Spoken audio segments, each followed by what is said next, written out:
Frequency Podcast Network. Stories that matter, podcasts that resonate. You know it's coming, but your body somehow still takes a hit every time it happens. The clocks fall back an hour, and you don't think an extra hour of sleep would cause harm. If anything, the opposite. But our brains somehow take that shift of sunlight as an attack on cognition.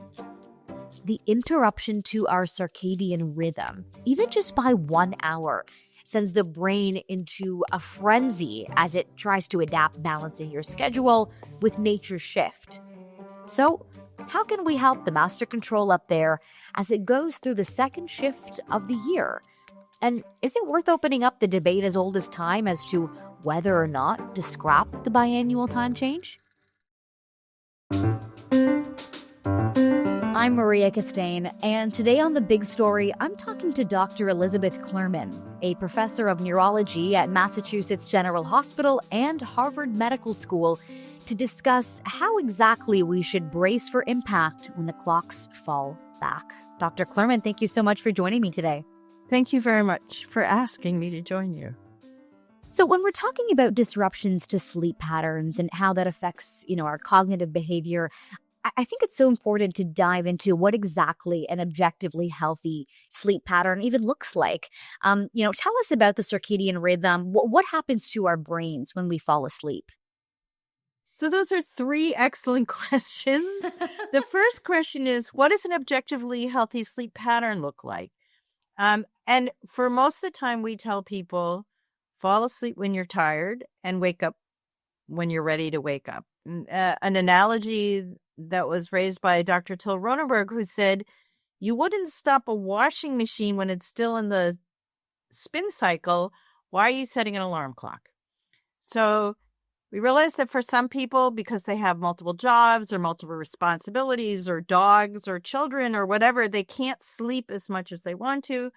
But the general idea is if you can wake up with an alarm clock, you're probably getting enough sleep unless you have a sleep disorder. And so a sleep disorder would be if your partner complains that you snore a lot, or you notice you snore a lot, or you stop breathing during sleep, if you kick a lot during sleep, if you have restless legs, or you act out your dreams, you have a sleep disorder. And for those, waking up may not mean that you're getting enough sleep. So a healthy sleep pattern is basically going to sleep when you are tired and waking up when you're not tired anymore without an alarm clock. Now, that's what most people want to do. However, society does not usually allow that. So if you can think of all those adolescents whose body clocks have shifted to be later, they're more likely to be night owls, and they don't want to get up at 7 o'clock in the morning to go to school. And so frequently what a healthy cycle looks like does not always align with what society wants us to do. So that's part one. Tell us about circadian rhythms. Well, circadian rhythms are your body's internal body clocks that give, among other things, influence when you're tired and when you're awake. They also influence when you're alert, when you're not alert. They influence hormone levels. They influence your heart rate, blood pressure, digestion, your mood. So they influence virtually every area of physiology. The way most people notice their circadian rhythms are how they affect sleep. And even within the same time zone, and if we're talking about daylight saving time, we're going to be talking about time zones. Even within the same time zones, they're early larks and they're late owls. There's a whole distribution of people within the same time zone, which I usually say, well, you want a community to have the whole distribution so that somebody's always awake if you have to defend your community. You don't want everybody always awake between 7 a.m. and 11 p.m. You need some people awake earlier and some people awake later in order to defend the whole community. So given that there's this variety, there are some people like me who are morning types, and there are some people like others who are, especially teenagers, who are late types who want to stay up later and sleep in and sleep later. And the problem is that society says, no, this is when school starts, this is when work starts, this is other things. And so your circadian rhythm can sometimes be out of sync with what society demands that you do. Part 3, what happens to our brains when we fall asleep? Many things happen to your brain when you fall asleep. And actually, you don't tend to fall asleep all at once, and you don't tend to wake up all at once. Your brain takes a little while to fall asleep, and it takes a while to wake up. Different parts of your brain are active during different stages of sleep. So there's rapid eye movement sleep or REM sleep, during which most people say they have dreams. And during that time, certain parts of the areas of the brain are active. And during non-REM sleep, other areas of the brain are active. And during non-REM sleep, also, you're more likely to have what's called glymphatic drainage, so that there'll be drainage of metabolites from the brain. So actually, while you're asleep, your brain is still very active, which is one reason why sleep is so important. It's not sitting there doing nothing. There are lots of other things happening. Well, I love that lesson in sleep. You gave us a whole rundown of sleep there. The clocks are going to be turning back soon. They're going to be falling back an hour, meaning we get an extra hour of sleep, but we lose an hour of sunlight. And, to a lot of people, that extra hour of sleep, that sounds like a win. To me, it sounds like a win, an extra hour of sleep. But I think there's not a lot of awareness on the relationship between light and sleep. Can you explain that a little bit? So actually, you said something that lots of people believe that's not true, which is you don't lose an hour of sunlight. The amount of time the sun is available is still the same. It's just shifted by an hour. So it's more in the morning and it's less in the evening, but we haven't changed our relationship between the earth and the sun. There's the same number of hours of sunlight during the day. They're just shifted. Yeah. Maybe because I'm a night owl, I like being up awake That's right. late at night. And I'm like, oh no, there's less sunlight in the day, but I'm just not awake for the sunlight that shifted in the morning. That's right. So you are not the only one who says this to us. But there's still the same amount of sunlight. And so the second part of this was, what's the awareness between light and sleep? So light in the morning is important for your body clock to know what time of day it is. And so, and to align your internal body clock to the outside world. So the way we usually explain this is there's actually 3 clocks that are relevant here. There's your internal body clock, which I also mentioned governs all these parts of your physiology. There's the solar time, which is when the sun is up or when it's down, and solar time doesn't change. And your body clock knows about where it is in an environment from the solar clock. It doesn't know it from the third clock, which is the clock on your wrist or your computer on your phone, where I knew I needed to show up at this particular time to do this podcast. Ideally, the 3 clocks are aligned. At midnight or at noon, the sun is overhead. It says it's noon and your body clock is aligned. The problem is and that's what happens under standard time. The problem is under saving time, the local clock is shifted by an hour, but the solar time doesn't change, and therefore your body clock doesn't change, and you are now off by an hour. So the problem, as I said, is your body clock follows solar time. It doesn't follow local time. We know that for many things, including the fact that I did studies of blind people, and blind people know what time of day it is, but their body clock doesn't align. And when your body clock doesn't align to local time, when you have shift work or jet lag, where your body clock is trying to do one thing and the local time is different. Now, the difference between daylight saving time and jet lag is that when you have jet lag, you're also shifting solar time, right? You're shifting your time cues. During daylight saving time, you're not shifting your time cues. You're only shifting local talk time. So I'm in the United States. I know our time zone's better than Canada, so you're just going to have to forgive me on this one. But it's as if you were in Chicago and you were trying to work on Boston time. So you're living in Chicago, you stay up the times with Chicago time, and you stay up late, and you out in the sun, and you're doing all these things. And then your alarm clock goes off on New York or Boston time. It's an hour early. You get an hour less sleep. And your body clock is mistimed, so it's not eating. You're not necessarily eating at the same time, and your other rhythms are off. And that's what's happening during daylight saving time. For the long part of the daylight saving time, not just the switches. During the switches, 2 other things are happening. As you said, in the fall, it's great. Most people give themselves an extra hour of sleep. Please give yourself an extra hour of sleep if you can. In the spring, the problem is people have 1 hour less to sleep. And especially since most people don't get enough sleep overall, what you see is that they're now shifted, so they're one time zone off, and they have even less sleep. And so there's even more problems with health. There's more car accidents. There's more visits to the emergency room. There's all these other things that happen that are associated with being misaligned and not getting enough sleep.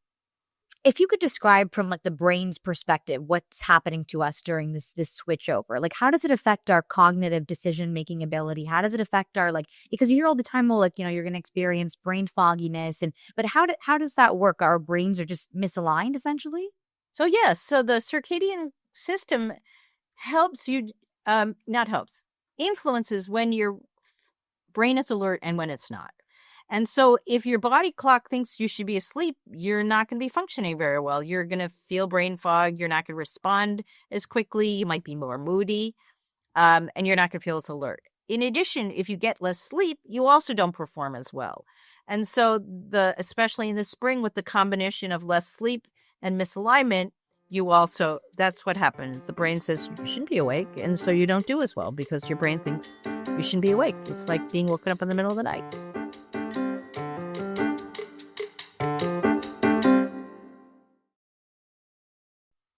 What do you say to people that think they can kind of beat fogginess or beat the transition with like a nap, let's say, or like an extra cup of coffee or an energy drink? Or is there such thing as a quick fix here? Take a nap. Absolutely. If you can fall asleep, take a nap. There's no evidence that you can fall asleep when you're not tired.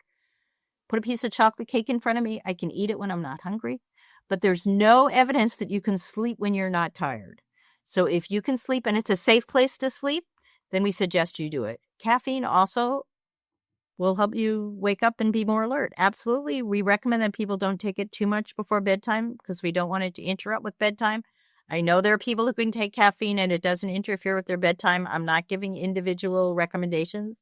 I'm just saying if you're worried about caffeine affecting your sleep, then you shouldn't take it at a time. But otherwise, caffeine will wake you up. Absolutely. On the other hand, lots of things happen when you're asleep. I've already mentioned how alert you feel. I've mentioned mood. I've mentioned your heart. Immune function changes, gastrointestinal function changes. All those things happen when you're asleep. And so you might feel more alert when you have coffee, but that doesn't mean all these other things don't need to happen. Did I say that right? Yeah, all these other things need to happen. If you don't get enough sleep, you're more likely to get sick and you don't respond as well to a vaccine. If you don't get enough sleep, I've mentioned all these other things. So caffeine may help you feel more alert, but it doesn't do all these other things that happens during sleep. And I just want to mention a great quote from one of the founders of the field, Alec Rechtschaffen, who said, "If sleep doesn't serve an absolutely vital function, it's one of the worst mistakes evolution ever made." Because if you think about what evolution selects for procreation, making more of you, eating, and defending yourself. And you don't know any of those three when you're asleep. And yet virtually every organism we know sleeps. So something must be happening that is so important that you are spending a third of your time not creating another one of you, not eating, not defending yourself. And so, as I said, caffeine will help you get through that brain fog. But don't forget that lots of very important things are happening during sleep that we would like you to try and give yourself permission to give yourself time to sleep, not just the extra hour that you have this weekend. What do you think are some tips for easing that transition? How do you think people can get into this time change, go back to standard time and not feel the effects of a time change as drastically as they would? So in the fall, the idea is give yourself the extra hour of sleep and then have your window shades so that you get the morning sun so that I'm sorry, Maria, but I'm going to say get the morning sun even if you're a night owl. No. The morning sun helps your body adjust to its local environment. And so the morning sun is good. And so have your shades, if you can, have to help you move to have local time. Right. There's no quick way. The body needs sleep. We don't have a hack to get rid of it. What about for parents with young children? What are some tips for them? kids don't know time. Kids don't know local time. And so the kids may not switch, right? Kids can't read the clock. So the kids may not switch, and you can try and gradually change the child as your behaviors change. And also light will also help the child switch. So if the child has some exposure to the morning daylight, it will also help the child move. So, but on Sunday morning, the kid's still going to wake up after however many hours of sleep the kid wakes up. Just like your dog. I don't know about your dog, but other dogs will still wake you up at the same time. And cows will wake up farmers, and all these creatures that don't read the clock are going to wake up at the same solar time because they don't care. They can't read local time.